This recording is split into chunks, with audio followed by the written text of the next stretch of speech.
Turmush o'rtog'ingiz nega sovib qolgandek sizga tuyulyapti?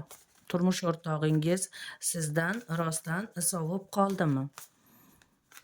Sababi nima? Turmush o'rtog'ingiz qanday energiyaga ega? Siz qanday energiyaga egasiz? Hozirgi paytda turmush o'rtog'ingiz sizga nisbatan sovib qoldimi? Turmush o'rtog'ingiz mehnatkash, biron bir ishni qilsa rejalashtirib qilishga harakat qiladi, ammo u unaqa siz kutgandek romantik emas. Siz esa ko'p qadrsiz bo'lgan paytingiz bo'lgan, ko'p kutgan paytingiz bo'lgan va siz ko'pincha salga yig'lab yuboradigan yoki asabiy holatdasiz. Yuragingizni dovlatib yuborishingiz kerak ekan. Hozirgi paytda turmush o'rtog'ingizda sizga nisbatan sovuq munosabat yoki sovuq hissiyot bor. Buning sababi nima? Bu sovuqchilikning sababi nima?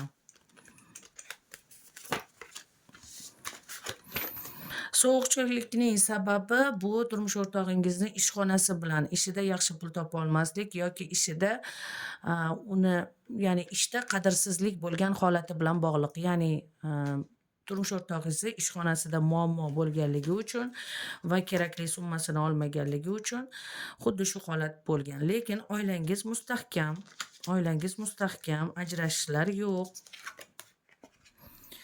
Yaqinda hammasi joyiga tushib ketadi. Misol 5 yoki 6 kunda turmush o'rtog'ingiz yana sizga mehribon, shirinsuxan bo'lib qoladi. Ishlarida siljish boshlanadi. Xavotirga o'rin yo'q.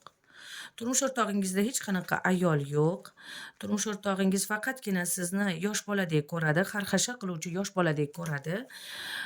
Ko'p jahl qilib baqirasiz, ko'p narsalarni ag'dar-to'ntar qilmoqchidek tushuntirasiz, lekin turmush o'rtog'ingiz biladi, bu narsaga kuchingiz yetmasligini. Siz aqlli ekanligingizni ham biladi. Sizga, ya'ni sizni turmush o'rtog'ingiz yaxshi ko'radi. Hozir hatto sovuq munosabatda bo'lgan taqdirda ham turmush o'rtog'ingiz uchun siz omadsiz. Ya'ni siz turmush o'rtog'ingizni omadisiz. Turmush o'rtog'ingiz siz tufayli uy oldi, uylarni remont qildi, farzandli bo'ldi. Ya'ni siz turmush o'rtog'ingizni hayotiga kelgandan beri turmush o'rtog'ingizda boshqalarga nisbatan ancha ijobiy voqeliklar hosil bo'lgan. Sizga tarotdan maslahat. Sizda ikkilanish bor. Bu oilani nima qilaman yoki bu oilada nima qilaman, qadrsiz bo'ldim, ketsammi, qolsammi? Xuddi mana shu vahimaga o'tirib qolgansiz. Bu o'zingizga o'zingiz xoinlik degani, ya'ni bu xom xayol degani. Sizda hammasi yaxshi. Faqat o'zingiz lecheniya olib yursangiz, yana o'ynab kulib yurasiz. Tanangizga bitta lecheniya olib yuborishingiz kerak. Qolgan hammasi yaxshi. Qolganlar hammasi shubhalaringiz. Marhamat.